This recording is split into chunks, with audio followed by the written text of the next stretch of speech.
எல்லாருக்கும் வணக்கம். இன்னைக்கு நம்ம என்ன கிளாஸ் பார்க்க போகிறோம்னா, ஒரே எக்ஸல் ஷீட்டில் 2 விதமான ஷீட் இருக்குது.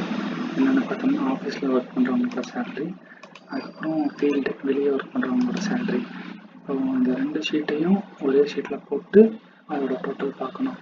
எல்லாருமே நம்ம இப்போ இதில் என்ன பண்ணுவோம்னா, இதை தனியாக காப்பி பண்ணிவிட்டு, அதுக்கப்புறம் ஆஃபீஸில் ஒர்க் பண்ணுறது இதை தனியாக காப்பி பண்ணி கீழே டோட்டலாக போடுவோம். ஸோ இப்போ இந்த மாதிரி பண்ணாமல் அதுக்கு ஒரு ஃபார்முலா எப்படி யூஸ் பண்ணுறது அப்படிங்கிறத நம்ம இந்த வீடியோவில் பார்ப்போம்.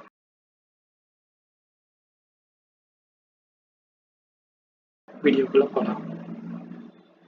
ஓகே, இப்போ வந்துட்டு இந்த 2 ஷீட்டையும் ஒரே ஷீட்டை கொண்டு வரதுக்கு நம்ம யூஸ் பண்ண போகிற ஃபார்முலா வந்துட்டு V stock equal to V ஸ்டாக்னு கொடுத்தோம்னா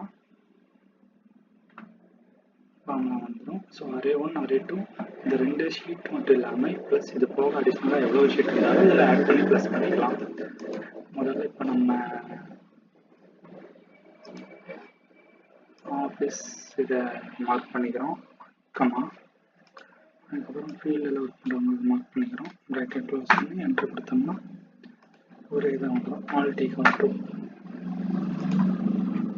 ஓகே, இப்போ வந்துட்டு இது நம்மளோட ஆஃபீஸு, இது நம்மளோட ஃபீல்டு. இப்போ ஓவரால் சேலரி நம்மளுக்கு ஒரே ஷீட்டில் கிடச்சிருச்சு, ஒரே ஃபார்முலாவில். இப்போ